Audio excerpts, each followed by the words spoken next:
This podcast is brought to you in partnership with Pulltab Sports. Check them out, pulltabsports.com, and on your favorite social media platforms at Pulltab Sports. Maverick fans, welcome to this week's episode of Chattin Mavericks, the official fan podcast of all things Maverick hockey.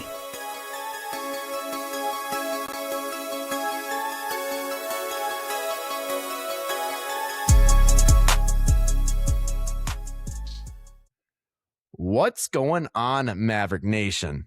Trip to Big Rapids was a big success. All 6 points coming back on the plane last night. Nice to see the fellas getting treated right after a successful weekend out there in Big Rapids, Michigan. But yeah, I mean, we said going into the weekend we needed 6, and they got it done. We'll obviously take a look at the standings and MPI and stuff like that, and where that kind of left us after the weekend. But Juts, pretty good weekend. How you doing? We're living. Nice to see the boys get 6. Stringing some wins together. Yeah, 3 in a row. Win streak. Unlike Northern Michigan, where they tweeted out it's a win streak after 2. It's really not. Yeah, they kind of had that coming. I don't know what. After they tweeted that out, I was like, Bemidji's going to win by 12. Yeah, tough luck. Bunch of idiots. St. Thomas looked like it was an away game or a home game for Tech. Yeah, that just was bad luck. Really brutal. But otherwise, I'm good. Good. Yeah, no Chad. He's got some hockey dag duties. He's doing parental duties. Parental duties. Where did he say he was going? Fargo? Grand Forks. So he's out at a hockey tournament. So he's not on the show this week, but me and Juts will hopefully figure out how to keep this thing on the rails here. Probably. Not a lot for news here, Juts. Just kind of looking, last Hiroshi week we were engaged. What's that? Akito Hiroshi just got engaged. Oh, did he? Congrats, Akito. I didn't see that. Was that on Twitter? He just posted it. Like, I pulled it up, and it was the first thing on my feed, like right when we were talking before the show. There you go. Former Maverick Akito Hiroshi. Congratulations to him. That's good little tidbit there. But all I really have on here for news, Juts, is last week, 18th in the rankings, 18th in MPI going into Ferris. For now, we did bump up after the 17. Win, so I think we're sitting at 17. So just got to keep chipping away. Just right. At this point, all you can do is win your games, right? So yeah. We have a good chance of getting home ice just based on who Bowling Green has to play. Bowling Green has to play everybody above them and us. Yeah. So they've got a tough Augustana, Minnesota State, and Michigan Tech. Yeah. So that'll be a tough 8 games. Yeah, that'll be an interesting one to watch. So hopefully we can move our way up in the CCHA standings as things go on here. But yeah, Juts, I really don't have much more for news. I mean, should we just hop into the weekend quick? Yes, sir. Let's do it. All right, Maverick fans, let's talk about this past weekend, brought to you by Play It Again Sports Mankato. Odds are, if you're listening to this podcast, huge mistake. Just kidding. Not only do you love Maverick hockey, but you might even play a little bit or have kids that do. Play It Again Sports is your one-stop shop for all your hockey gear needs, whether it's a brand new twig for your kid or a used cup for your Tuesday night beer league. Play It Again Sports has you covered. Not a hockey player? Well, Play It Again has you covered too. Everything for your other winter sports, whether it's hitting the slopes, shooting hoops, or anything in between, they got you covered. These guys have been around for 25 years, are huge supporters of Maverick hockey, and will make sure you get top dollar for your trade-in. Check them out at 1668 Madison Avenue in Mankato, Minnesota. Looking at the Friday night score. Mavericks 6-1 over Ferris. I didn't watch these games. This was a really bad episode to not have Chad on here because I didn't really watch them either. Yeah, I didn't. I don't think Big watched them either. I watched both of them. Okay. But yeah, I didn't. I didn't have really time. I guess I could have mentioned this in the what's going on part of the show, but I was down in Iowa. Did you go to both or just one? Just the one, but we had festivities on the Friday night, so I kind of had it on my computer in the background. And had the game kind of watched. So I was more in tune to it on Friday. But yeah, I mean, pretty dominant game from the Mavericks, especially coming out in that first period. Shots 19-3. And then after that, total game shot tally was 40-11. So just pretty shutdown dominant game there, both offensively and defensively for the Mavs, which was good to see. For just looking at the scoring quick, Mason LaBelle gets his third of the season. Bryce Strand, Finn Williams assisting on that one, just an even strength goal. And then Tristan Lemire unassisted as well in the first period. Ferris does get on the board on the power play. Gavin Vest in the second period. They kick things off for scoring, but Mason Wheeler answers back. I believe that's his first of the year too. Mason's first goal. So good to see. Good to see some different faces on the scoreboard there. Ian Samoza and Luigi Benacasa assisting on that one. Jordan Ron also scoring there in the second period, his fourth of the year. Mason LaBelle, Evan Murr assisting on that one. And then going to the third, Reed Morick gets his third of the year. Jacob Stender and Sawyer Scholl assisting on that. And Reed Morick gets his fourth of the year just thereafter in the third period. Jacob Stender also assisting on his second goal there. So, I mean, yeah, Juts, I'll throw it to you because I didn't really watch much of the game, like I said. So what did you kind of see? What looked, I mean, clearly things went pretty good for the Mavs. That was the game we needed. One of those games where it wasn't in question at all.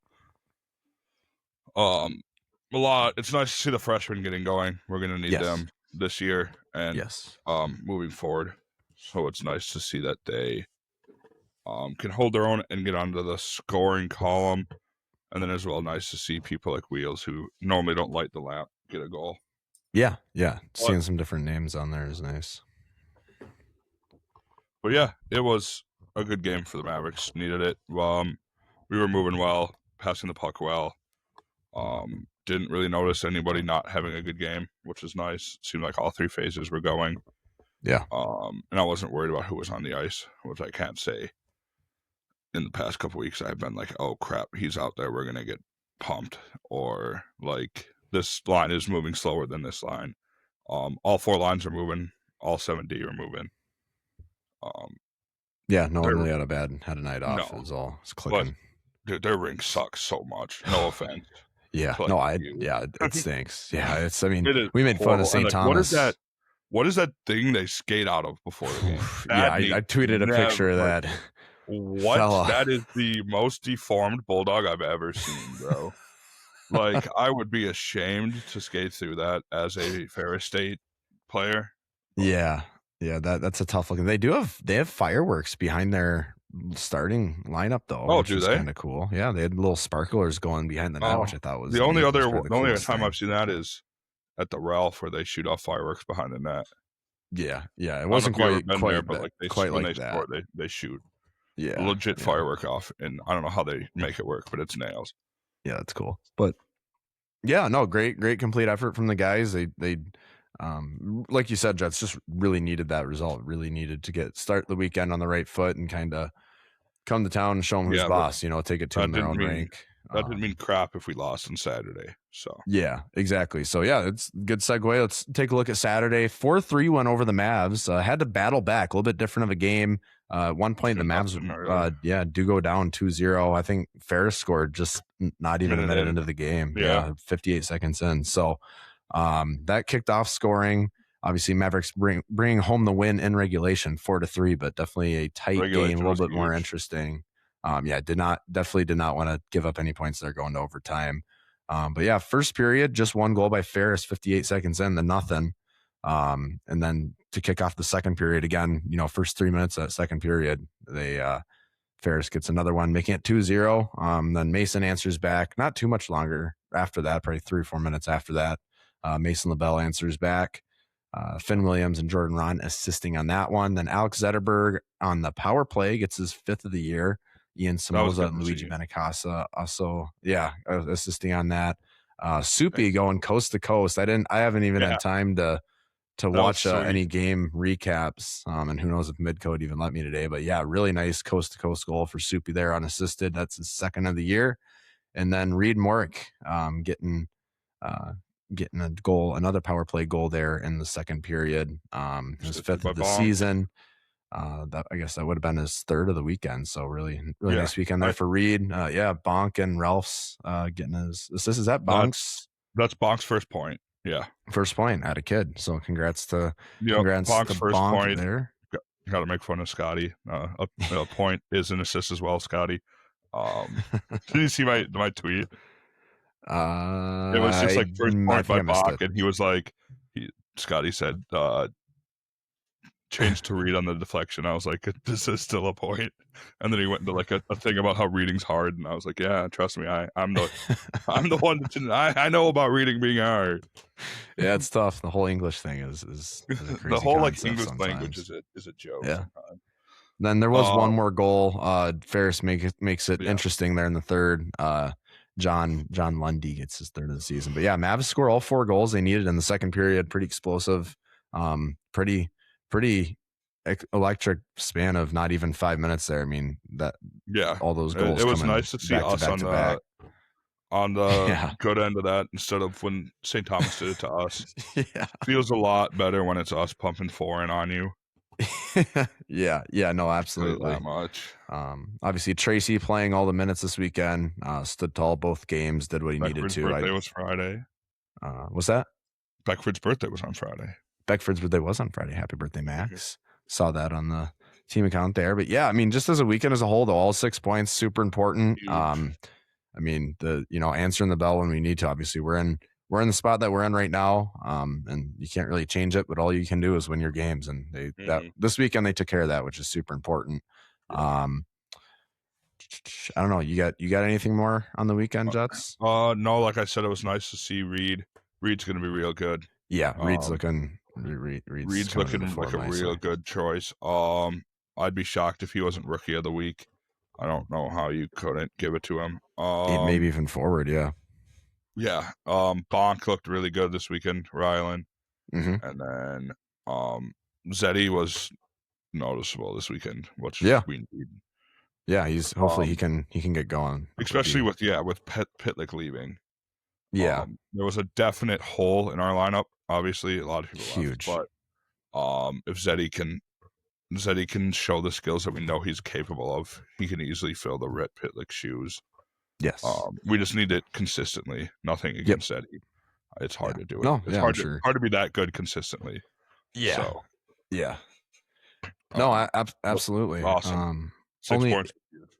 Only thing I'll say, I guess my weekend, it was really cool to see Ryan Sandlin play down. I was at the Iowa Wild game on Saturday night. Cool to see him. And I ran into him at the bars afterward with some of the Iowa Wild teams. So that was cool. He saw the jersey and he's like, wait a minute, and he came on the show last year. Really good interview. That was a fun snap for Steve this morning. A picture of Cam and Sandlin from Ryan Sandlin. So that was cool. So no, he's a great guy. And I'm going to the Jungle League when we're in Bowling Green in 3 weeks. Nice. Me and my buddies are going down to Kansas City to watch Lucas Sauter and my cousin. So that'd be cool. I've never been to a Coast game. I've been to AHL games. Yeah, but yeah, Coast, it's gonna be sick. Yeah, no, I was impressed. It was a really good game. Went to a shootout, so we had a box. So we got our time out of our box, which was cool, and had a great time. I got to shout out one guy. He came up to me. He said he was sitting on the other side of the rink, and he said he saw my jersey, and he's like, I had to come say hi. I'm pulling up his name here. I wrote it down to make sure I get it right. But everyone's gonna think I'm making this up.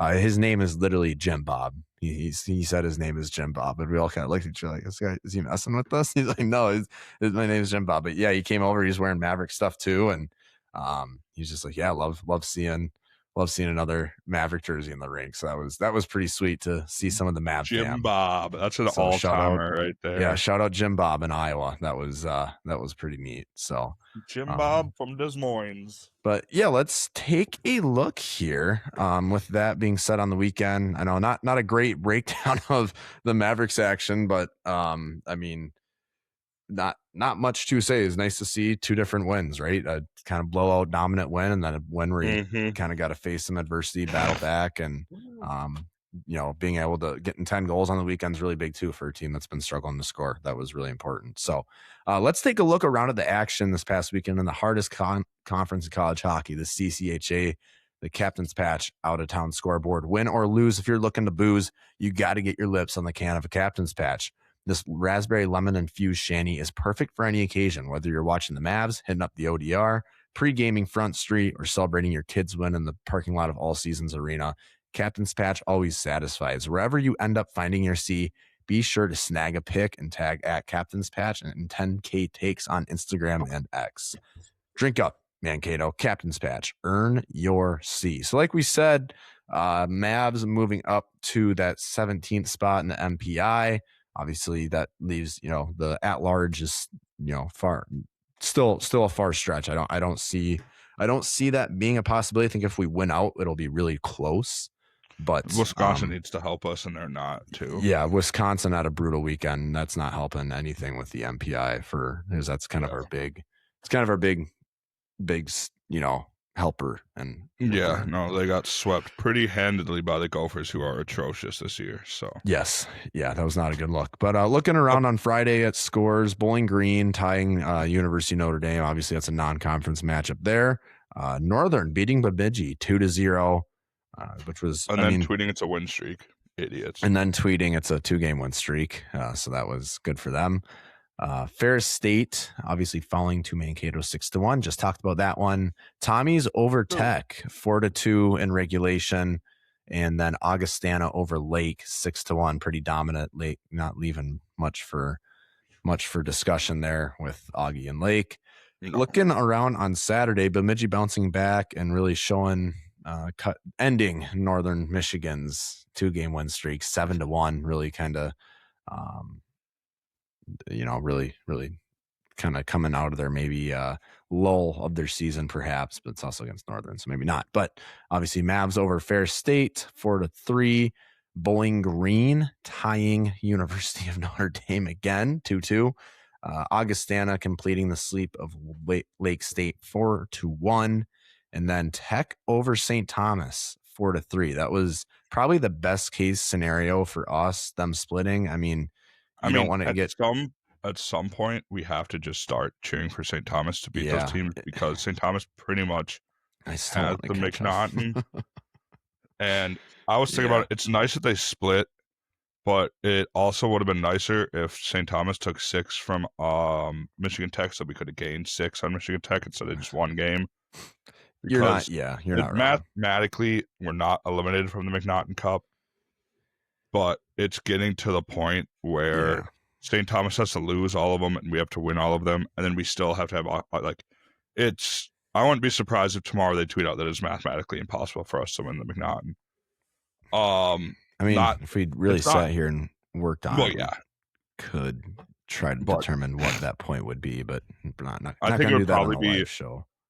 It'll probably be after the Bemidji State weekend is when you can start eliminating the top teams. Probably, yeah. I don't think. I just, I'd rather be sitting at number 2 if Augustana's, because St. Thomas is going to get 1. Mm-hmm. So the split was good just to keep us in the McNaughton race, but bad to try to get us to 2nd or 3rd. Yeah, it would take St. Thomas having a really bad weekend. And I just the way they're rolling right now, I don't see that happening. But let's take a look at the standings here quickly. Like we just said, St. Thomas is in number 1 with 45 points. Everyone, I guess this last weekend was the last weekend where everyone was going to have even games played. So now everyone's kind of, everyone's got different games played again. But St. Thomas is sitting there at number 1 with 45 points. Augustana right behind them at 45 points is St. Thomas. 41 points is Augustana. Michigan Tech in 3rd at 40 points. Mankato is right behind Tech with 37 in that 4th place spot, and that's the home ice cutoff. If they would have lost, we would have been in 4th. Or in 3rd. Would have been 3rd, yeah. So or at least tied for it. So at some point you're probably right. We need to start just hoping that St. Thomas beats who they're playing, and St. Thomas plays Bowling Green next weekend, and they're only 2 points ahead of us, right? We're only 2 points ahead of us. Bowling Green is at 36 points right behind us in that 5th place spot. They have 18 games played. We have 20 games played. So we've got a weekend in hand. Honestly, unfortunately, we kind of have to cheer for St. Thomas next weekend. I know. It's not I good. think it's stupid that they're going to win the McNaughton in their last year. Yeah. But at least they can't repeat, and that we're the only teams that repeat. Good teams repeat, Anyone can win it. Good teams repeat it.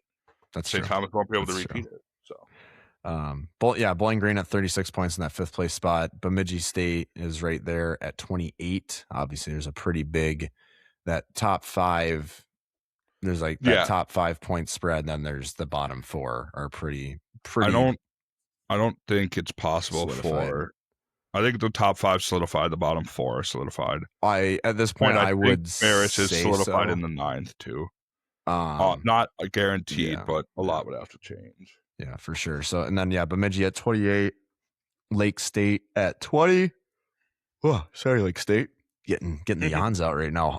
Northern is at 11, and Ferris State is at 9.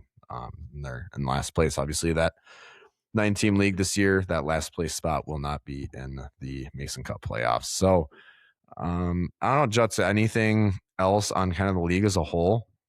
Just looking at that, we could, if we wanted to, quickly jump ahead to next weekend and kind of look at the matchups there. I know St. Thomas plays Bowling Green. We don't play. Yeah, we're off next weekend, so we'll still have a normal episode. Obviously, this will come out on Tuesday, and then we'll record. But it'll be both these will be a little bit shorter, just because we don't have portions of our show. I believe we have a little special guest lined up for next week with Bemidji coming to town too. So surprise. Even I don't know that. Surprise Juts with a little special guest. Where am I looking here? Tom's territory. How bad? Probably not. I think he's worried about his job right now. So looking ahead to next weekend, like you said, St. Thomas, Bowling Green, Augustana Tech, and Ferris and Bemidji. So if you're, I mean, I don't know. Yeah, I mean, you probably want Tommy's to take as much off Bowling Green as they can, if not all 6. I'd say in between Tech and Augie, you hope that a split. You hope for a split. I mean, if anything, maybe Augie just gets a little bit more points that weekend because they're head to head. I don't even know if that would really matter to help us in that. If you know what I mean, like maybe that would help us, maybe not. But obviously that right now Augustana's 2, Tech's 3, so that's a pretty important one to watch. And hopefully Tommy's figure out things against Bowling Green. Bowling Green has beat the Tommies before this year, so that's a team that can figure out the Tommies and potentially. Yeah, that's not right. That would be bad. Yeah, we don't want that. So, especially with us not playing, just it wouldn't look good to have us drop out of the. Thing. I'll be going to the Gophers games this weekend. Nice. They're playing. Juts. Playing Ohio State. Anything more, buddy? I mean, I'm pretty good on that. We could throw it over to our guest for the week. Mm-hmm. All right. It's time for this week's interview, brought to you by Maverick Sports Grill, located on Front Street. Mavericks is just a short walk away from the best building in college hockey, the Mayo Clinic Health System Event Center, making it the perfect spot for a pregame meal and drink with penalty box booths, more Maverick memorabilia than the bookstore, fantastic food, a mini Jumbotron, and a wide variety of drinks. You're going to feel right at home as a member of the Mav fam. Be sure to stop in next time you're hanging out downtown Mankato. Let's throw it over to this week's guest. All right, this week's guest does not play on the Mavericks, doesn't play for the Mavericks on the ice, but he plays a critical role in producing the CCHA's best game day TV production. Maverick fans, this is the executive producer of Maverick Hockey, Greg Vandermause. Greg, thanks for hopping on the show. This is awesome. Good to be here. Thanks for having me. Yeah. So Greg, first off, I'll throw it over to you. Why don't you introduce yourself and kind of tell everyone who you are and what exactly it is that you do? Yeah. So I actually work at Bethany Lutheran College, just up the hill. And it's interesting is I have never played a game of hockey in my entire life. Wow. And yet all I think about is Maverick hockey. and so it's a lot of fun. No, I get to do all the behind the scenes stuff. And if you're at the game, I'm overseeing the video board. If you're watching the game, I oversee the broadcast. And if you're consuming anything online, I'm overseeing the content that we're putting out there too. So I kind of have my hands in just about everything except putting the puck in the net and stopping it. And that's where, the likes of Alex Tracy and those guys come into play. So a lot of fun. They're pretty good at it. So they're in the right spot. I don't know if Tracy could run the scoreboard though. That would be maybe we do a role swap and see how that goes. That would be fun. So, Juts, you got anything? Yeah. So obviously, a lot of people don't know exactly how hard it is to go to do what you do. I know that they do a good job of showing you guys when there's like back-to-back goals or something, like how chaotic that room gets. So how do you keep your cool? As well as like, oh, we just scored back-to-back goals, we're winning, but I have a job to do now. Like, yeah, okay. How do you like keep a level head and keep going? Yeah, it's a lot of preparation for the students, and it's all student ran, and I really tell them I'm just their cheerleader, and what's funny is Bethany's been doing this for 25 years with Maverick hockey. Wow. So really cool thing. We're celebrating at the end of the month for the regular season finale. So we got a lot of alumni coming in, and but yeah, it's having been through a lot of like big moments throughout Maverick hockey, and some of the students that have been there. We have alumni that help as well occasionally, and you like the players, you act like you've been there, right? You have to be prepared for, let's say, if there's an ice issue like we had against Augustana, I think it was like a 35-minute intermission, basically like, okay, what do you do? We're live, you gotta, let's get the crowd into it. Let's show more replays. Let's try to do other things. And it's a great teaching tool because you just have to learn on the fly. There's no textbooks that can kind of show you a lot of the stuff that we do. Right. So, but it's really fun for me to sit back and watch the students shine and them to perform, and like anything they do, whether it's in a performance like theater or any other band, or obviously playing sports. It's an adrenaline. That's what TV does. It's the next closest thing to playing. It's an adrenaline rush for sure. Absolutely. So how did you get into the role that you have now, and like where did you go to school, and where else have you kind of worked up into this point? I went to Bethany a long time ago, right when it turned 4 years, about 20 years ago. Okay. And then it's interesting. We're actually celebrating 20 years of when ESPNU started. Yeah. They picked up a Wisconsin-Minnesota State hockey game, and Bethany produced it. And it was kind of the first time, they picked up a broadcast and put it on a major network way back in 2006. Yeah. Of course, Wisconsin had a great year, and they went on to win the national title.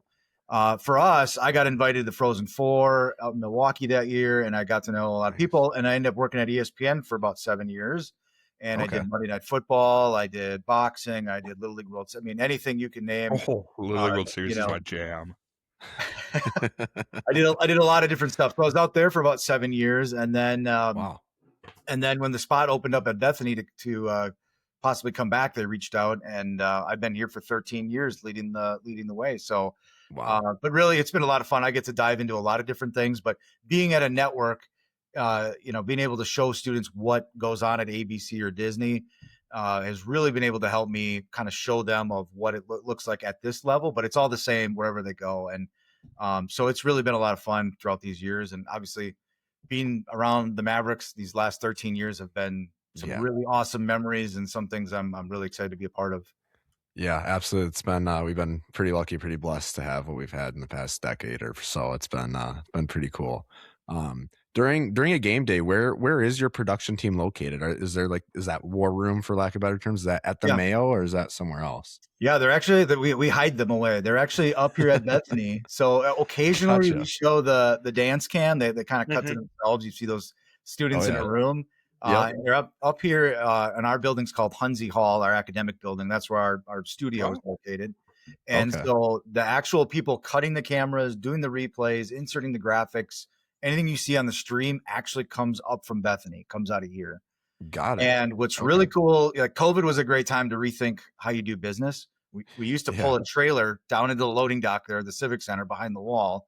And we used to run all the cables and set it all up. And that's how I got a lot of gray hair and and doing all that work. And then, technology kind of came around where it's a lot easier now. And everybody does it just pretty much this way where, production is done offsite. It's whether it's all done remotely and all those things. So what's really cool is we do Maverick hockey off of one strand of fiber optic cabling. Really? And it goes all the way. We in the loading dock. I'm set up. You might see me down by the ice. Or if the students need a little more coaching, I might be like on the headset with them, kind of walking them through certain situations. But I'm located down there in the loading dock, and then that's where all our feeds come in, and then they all get they pipe back up here, and they mix all the video, and it comes back down. You see it on the video board in 0.008 milliseconds. So wow, next to no delay. So it's really cool from a technology piece where it used to be 8 to 9 hours of setup. Yeah. Maybe 10 years ago to now. I mean, I could literally walk in about 20 minutes and we could be playing a hockey game, and we could be on KYC, we could be on Midco, and we can be on, whatever network, wants us to stay our feet. So a lot of fun. Wow. That's incredible. Wild. So is that a physical cable that's buried like that goes directly, it's like in between both buildings? Yeah. Years ago, we did a deal with the city of Mankato. We ran their public access channels for a while. It was called KTV. Yeah. They since have shut it down, but so part of that deal was to get fiber piped into Bethany that allowed us to connect to the government center across the street. And so from there, once you're on their pipeline, then the city could help us connect. And so the city IT guys were really great and able to make that work. And so now we have a direct feed down there. So we can control everything. I mean, I'm sitting up in my office at Bethany. I can hear whatever's going on in the ice, clear as day up here, and I can control the microphones. And so it's gotten a lot easier where one guy can control and help 20 people do their job. It makes the technology a lot more easier to do. Yeah, for sure. That is crazy. I would not have thought of that. Are you wearing a headset that goes to like Scott and everyone within? Like, do you have one of those, or how are you communicating with the people at the rink? Yeah, so down at the arena, we'll have intercoms, and our crew starts the day. We start up here. We have a production meeting, and we kind of go over like, okay, here's the visiting coach, because there's nothing more annoying when they show a camera and they show the assistant coach, and you're like, who is that guy? That's not the head coach of the, and obviously we know who our teams are, but just educating the students on where we're at. So we have a production meeting, and then from there, then the camera crew, about 4 or 5, depending on the staff, they'll go to the arena. Of course, we also have a whole digital team, photographers, cinematographers. And then from there, then our crews are kind of split, but we're always communicating over intercom, and I can talk directly over my phone into their headsets or down there kind of hardwired as well. So really easy to coach from afar. If I rarely miss a game, I can still chime in and coach them or do whatever I need to do. So and it's just so much easier to do, which makes it a lot more fun to teach and to coach them for sure. Right. Yeah. The not having this set up, I guess, that just eliminates a lot, I guess, silly work, or, time can be spent doing more important things than setting up cables. That makes a ton of sense. You fight the tech monsters or gremlins, right? Of like, why? And maybe my guys remember like about 2 years ago or maybe a year ago, we had a lot of glitching on the video board, and it was like, that was more just a bandwidth issue, and it kind of ate at my soul. And, but we didn't have strong enough network switches. So, we had to make the investment of about $35,000 into, getting a stronger network that could handle 10 gig. And, but you got to continue to invest in technology to make it a better experience. We eventually want to get to 1080. Right now we do everything at 720, which is still pretty good for Midco standards. Yeah. But the goal right now, every equipment we buy is really at 4K level, of course. But first you got to get your network, your foundation's got to be that strong. So just continue to make investments. Yeah, that's awesome. What's a time where maybe something went wrong and you're like, oh shit, this isn't good? Like, you have a good oh shit story?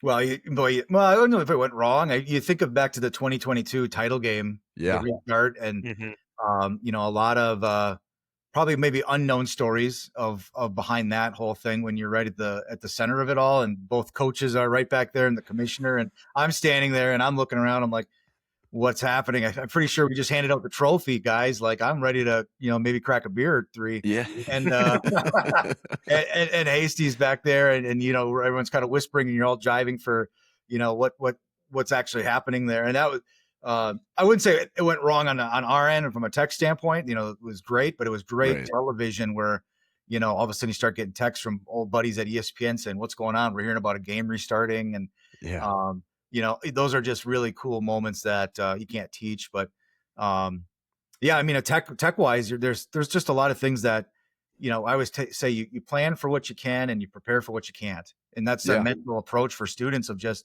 okay, well, if your replay goes down, what do we got to do? We somehow have to have these angles. These are crucial replay angles to maybe show, offsides or maybe a contact to the head. We had a crucial one in our Augustana game. The lower camera had a great follow, and I think the guy made contact with his head from Augustana, and he got a 5-minute. Yep. In a boot. But so just kind of teaching them those moments of just getting ahead of ourselves where, we can see if we're going to run into issues, Right. let the cards fall where they may when it comes to a game. But if we feel we're the most prepared, then we can at least tell the best story we can. And that gives them a lot of confidence. And then you just deal with it as you go. Yeah, absolutely. So I've obviously streamed on Midco and Flow as my time as a fan. Was there a big learning curve in that transition? And does Midco offer kind of any advantages for you guys behind the scenes as opposed to Flow back in, I guess that was a couple of years ago now? Yeah. Yeah. It's interesting. I mean, you just learn and work with whatever the provider wants. And there hasn't, Midco's they've got a lot of things coming up down the line, which is exciting that I'm not sure if they're announced yet, but Flow was great to work with and I can't remember where we were before Flow. Flow was a good number of years. I don't remember either. Yeah. Yeah. And but yeah, I mean, Midco's great. They'll have communication meetings that Scott and I are on, very frequently. And they're asking us a lot of questions, and we're able to help the other institutions as far as, kind of where things are at, trying to get things streamlined so they all look the same. I'm a big proponent of when the CCHA, got relaunched. It was great. We had a great graphics package. Yeah. We'll get to that point next year, I think, on Midco, where you just want to turn on a game and you want it to look the same, right? Just like when you watch CBS NFL football, it all looks the same. And and everyone's got different challenges, and you don't know where every school is at, and that's but we have those conversations. It's good communication, that's for sure, and it's been great to work with Midco, and I like where they're headed with all the stuff coming down the line. Nice. Yeah. Juts, what do you got? So are you talking to those other schools like Ferris and Lake about how you guys can all be the same? Because this may be biased, but there is a big difference between watching a game at Ferris and then let's say I'm gone watching a game at MSU from our standpoint, as watching a home game. I'll try a lot to get them to look more like a TV show. I hang on to this part quite a bit, and maybe you'll notice it when you watch a home broadcast. We still try to do a traditional television broadcast. Everywhere else you'll look at is mostly a video board show where they'll the video board is being streamed out, so you'll see their replays. We're still kind of doing two things with one crew. I got one set of students doing basically a video board show where we run sponsorships and stuff like that. However, it's different on the TV broadcast. We're also the only ones with TV announcers yet. Yeah. Everybody else takes their radio feed. Yep. And, it's still important because when Fox 9 wants to pick up a game, they want a television broadcast. And we do at least 4 to 8 probably Fox 9 broadcasts between the St. Thomas or when Minnesota women come or whatever the men might have. I think the Bemidji games are on Fox 9 coming up. I think the ones in 2 weeks are, And Fox 9, they just know they're going to get a regular show as if it was produced by a television production company, which is in a sense what Bethany is. So so again, I try to work with them, and it's nice being on KUIC to partner with them, and I'll work with Rob Clark, who's been great. Hey, if you've got a segment with Coach during the week, can I have that we air on intermission so it looks like an intermission type of thing? And so I'm encouraging other schools, if you've got local things that are happening, take a podcast segment, give me 5 minutes of that. Throw it on the broadcast. At least it's stuff to watch and consume, and rather than the Zamboni going back and forth. And you try to raise the standards a little bit, even though I know people might tune that area out, but it just helps up the quality of the whole conference in general. And we're always trying. We're always working with them to kind of just improve and all those things. But when it comes to replays, that's a huge thing. We can record 12 channels of replay, so we have 12 angles. Wow, yeah, to pick from. And so that I know some schools might be lacking in those areas, but that makes such a big difference with, I want to look at the lower angles. I want to look at everything between the benches. I've got overhead cameras. I've got, all sorts of areas that we can show. And that really helps make the difference in a broadcast, right? You're itching for that. You're like, I want to see that again. I want to see maybe something else. And so. So on that, do the refs have access to all 12 views if replay, or does all because I feel like it'd be unfair, if our school had 12 and you have 2 views at Ferris, right. Yeah. They're on the referee part, that's the DV sports system. That's okay. At, and NCAA, whatever conference, my DV sports national, right. They're used everywhere. So CCHA uses board. So it's uniform across the board. That is very uniform. Okay, I was going to say, I feel like it has to be. Yeah. They'll get the one probably thing is that if we have more angles to show, the referee does look at the program video. So if we show a certain angle that they might not be fed in, they have the ability to take in 8 feeds in that system. Wow. And so it's the game camera, it's the tight camera, it's like the one up by the student section, the slash angle. And then it's the blue line cameras, and it's the overhead cameras, and it's program video. So the referees have that at their disposal to look through, and they can scrub back, they can zoom in. It's all baked in with the time. And so they have enough to be able to make the right decisions and to get all that stuff. So yeah, that's very uniform across the board. So when they're doing a review, are you like, is your crew involved with that when are they press and play and pause and, hey, I want to see this, or is that all the refs control that, like on a tablet or something? There is a referee, there's a replay. I'm not sure if we call it a monitor or a replay official that is hired, and that works, that he sits up actually up in the catwalk, and there's a system up there that he can look at. The referee comes over, they put their headset on, they're looking at a monitor that somebody else is controlling. And so the referees will call out what they want to look at, and where, and then they'll show them the clips. That makes sense. And so then they'll call it out. So referee's not touching any technology. They put the headset on and they tell out what they want to see. They make their assessment, and then they come out and say whatever they're going to say. So, but we're actively listening. Of course, on the broadcast, we can show the replays. But in the arena, we've got that graphic that we have to put up. As soon as the referee makes the announcement, we can't show it anymore. Got it. So, and that's a CCHA thing, or is that an NCAA? That's a CCHA policy. Yep. Okay.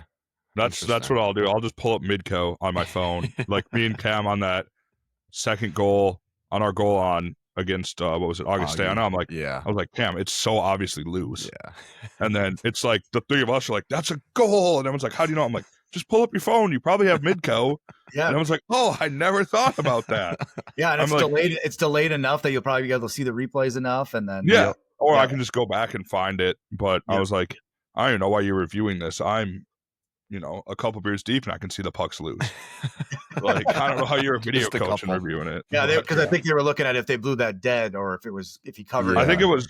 I thought it was because if they loose and blew it, but so I'm definitely, and I'll actually listen into what the referees are talking about. That's what's going to be my next question, because that helps with the students. And we talk about ethics in video production, right? Like we're not going to not show anything. Of course, the referees have most of our cameras already piped into their system, and we'll show it a certain way. If there's a way, if there's a way that we can show a replay before we know it might be challenged, we'll try to get that shown, because I want to be able to show the coach.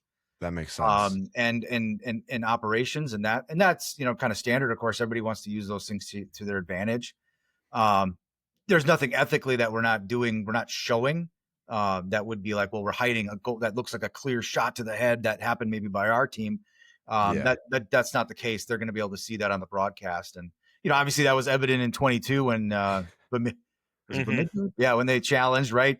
I knew something was up when I was on the ice, and I was looking back, and you could see all the Bemidji players on the side, and you're like, because I never saw the replay because it happened so fast. We celebrate, right? And then you move on, and all of a sudden you're like, oh, I think we're in for a treat. It would be interesting. I wasn't at that game, so I was watching it on the feed. I will say you guys did a good job. I didn't miss anything. Yeah, good. So. Yeah, that was wild. I mean, we were about to go off air. They handled everything. And, exactly. We still talk about that. That's such a great, what a fun moment to be a part of all those things, and to come out on the winning side on a lot of great things has been. I love it. It's been, working with Scotty, has been such a fun time. Him and I are, maybe text 1,400 times a day and 17 phone calls, and then of course with Coach Strand too. He's great to work with, and they really see the value in what we can provide, which really energizes our team, of saying we have a big impact to tell the story for the team. The players really love it. The photographer students that I have, they do such an amazing job, and now growing into the line change for the NIL stuff, there's another avenue for them to grow in their skill sets. So it's just such a fun time, and a lot of varieties for students to get into, for sure. Yeah, I think, I've heard Coach say this before, but for him recruiting wise, like you go to I mean, you go to another school and it's not something they maybe see as much of a priority, or they just don't have resources, whatever. But I mean, just look at the sick highlight that that we made of you. We got all these cool animations and stuff like that. Just, the guys feel like pros, and that's a huge part of it, I think. It's super, super important. How involved are you guys with Maverick Made? Is that your kind of department too, or is that something different?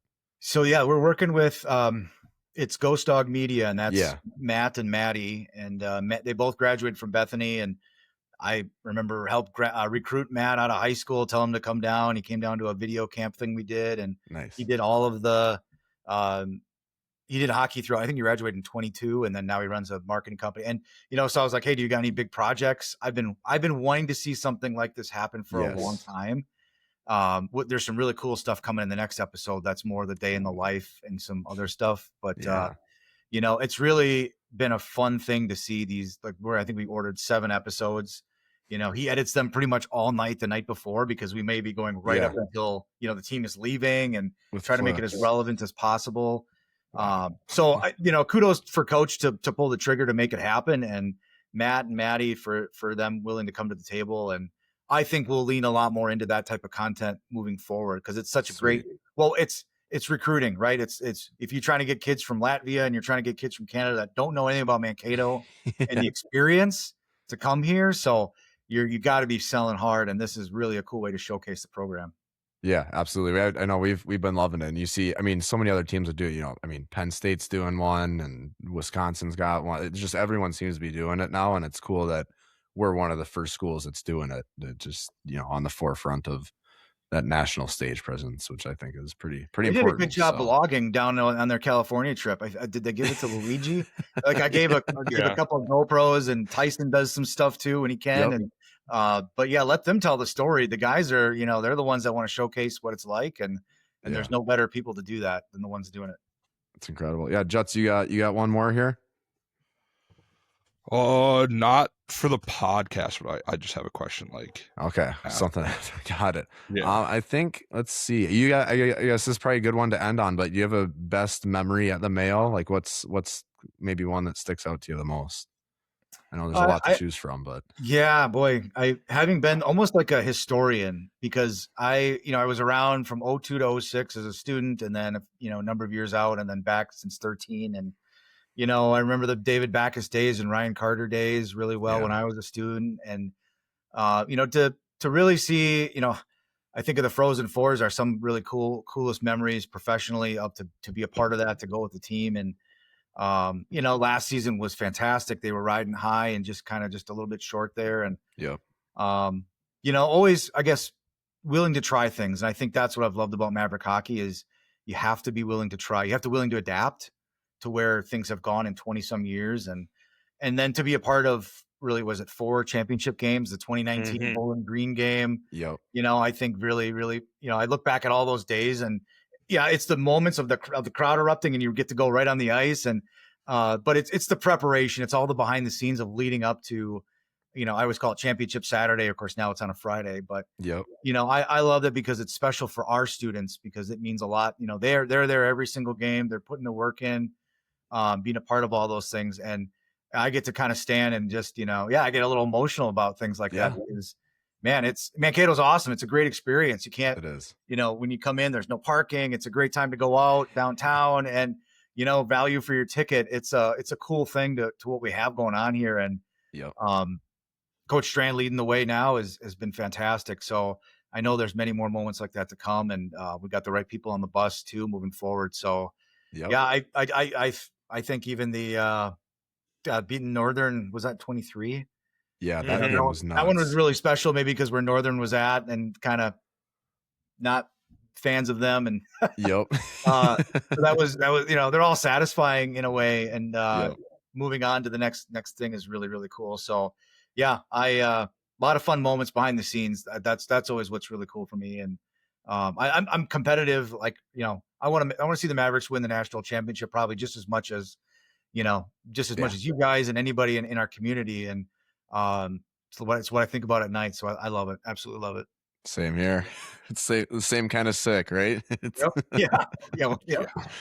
Well, I couldn't think of a better way to end it. That was a good one to go out on, Greg. So again, thank you for your time, and I'm sure we'll see you around the rink here at some point. So. Appreciate the support, guys. Love you guys on social media too. Just keeping the energy going, and always got fun stuff to say on the Twitter. So depends on the night, right?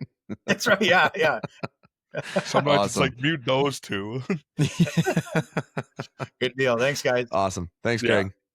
All right. Shout out to Greg for hopping on. Always cool. I mean, obviously not a player interview, but it's really, really interesting to just kind of hear the behind the scenes of everything that goes on that makes these games possible. Obviously, we've had a couple of people on this year that make the Maverick hockey we all enjoy possible. And it's, we're super, super appreciative for all the work they do. Cause obviously they're working late nights on the weekends and during hockey season. So it's not a favorable schedule. So really appreciate all the work Greg and his team do something.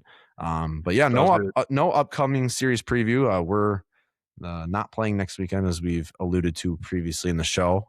So we'll just throw it right to our X questions, which I was able to tweet out last night. And we got obviously some pretty positive vibes from everyone, which was to be expected. But starting things off here, the big dog, Mitch Vosberg. This series went exactly how it should have. Absolute thrashing Friday. Ferris showed fight early Saturday. Then MSU took over for the sweep. They're back firing at a level that they should be. How will they look coming off the bye weekend against the Beavers, though? Yeah, I mean, I guess historically, not playing or having a time off kind of scares me. Just these guys, looking at our breaks and how the past couple of years breaks kind of seem to screw up the mojo. I guess I can't remember last year when we had our second half break, what happened immediately after it, I guess. But that's probably a good thing if we don't remember it, to be honest. Yeah. So I guess, maybe I would assume, it's a good opportunity to have a couple of hard practices, guys to rest up if you need it, heal up if you need it. And I mean, it'll be fun for me not having to cheer for someone on the Beavers anymore. I can just fully hate the Beavers now. Yeah, no, that's huge. Thank goodness, Boblin Mavericks here. Thank goodness the yearly December into January funk is over. Is there any type of ritual sacrifice that can be made to stop this trend? Well, I mean, we did the prayer circle last game and that seemed to work. So maybe fur coat was back. So maybe, maybe we do need to do the prayer circle a little bit more. Whole arena prayer circle before the game. Everyone just starts give Cam the mic, hollering, and don't give me the mic at the rink. That'd be a bad idea. Baby Jesus. Just keep wearing that fur coat, Judson. We'll be all right. Nick Mueller, Saturday. Oh, sorry, I about dropped my phone. Saturday's game was the type of game we would have lost 2 weeks. 2 weeks ago. I completely agree. It's crazy the difference a couple weeks makes. The development of Ron and LaBelle and Morick this season cannot be understated. They have been fun to watch the last couple of months. The PP looked different on Saturday. Yeah, obviously the power play got some results, so definitely something. Something changed, whether it was subconsciously or not. Something definitely was different. So I think they just got their swagger back, like that meme says. I think I got my swagger back. That's that could be it. Who knows, right? But yeah, no, Nick, I agree. Yeah, I think that would have been a game that a couple weeks ago would not have ended the way it did. Juts, I'm assuming you kind of agree there. Yeah, no, we definitely. I mean, we kind of did lose a game like that to Ferris that started this whole thing. So yeah, exactly, totally would have lost. Matt Borsch says better, much better. Completely agree. And the number one jutting fan forever. Oh, geez. Question for Colin. What's the hair routine? Is that big? Is it Chad? I don't know. This is a new one. I feel like it's Cam. It's not me. It's got to be Big Bag because only following one. Big Bag the same question. It's got to be Doyle. They're following one person. That's me. That's what I'm doing with the Big Bag fan. The Big Bag. No, they're following. Yeah, they are following you. What's the hair routine, Jets? You got one or no? I shower. That's huge. And then I put on a hat. Nice. Okay. Yeah. That works. Just works. Push it back.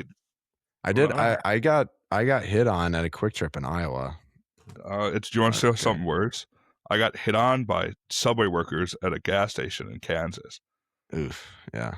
They asked me and my buddy for extracurriculars in the break room. They were not. I was scared. I did not even finish. I did not get my sandwich. I walked out. I was terrified. Got it. $5 foot long. Yeah, they wanted a $5 something. Yikes. But yeah, no, I my hair got complimented at a Quick Trip and Quick Star and Quick Star. So I know the hotel we're staying at in Kansas has a Quick Trip right by it, but like the QUICK, they spelled it right. Yeah. Like the Q. Those ones are dumb. I don't know. Did you know the Come and Go gas stations down there? They changed to the Maverick. Like their name is Maverick. Like Maverick. They're not Come and Go anymore? Gas station. No, they're all Mavericks. Oh, I have a Come and Go hoodie somewhere. So yeah, it's a relic now. But Juts, I don't know. You got anything more for episode 18? Obviously a little shorter one for the people here. No. Perfect. Well, we thank everyone for tuning in. We'll be back with Chad next week, hopefully. So hopefully everything went well and we get a download of what happened over in Grand Forks. Hopefully they won some games. So I think they're still playing as we're recording as we speak. So with that, thanks for everyone for tuning in to this episode of the Chattin Mavericks podcast. As always, roll Mavs.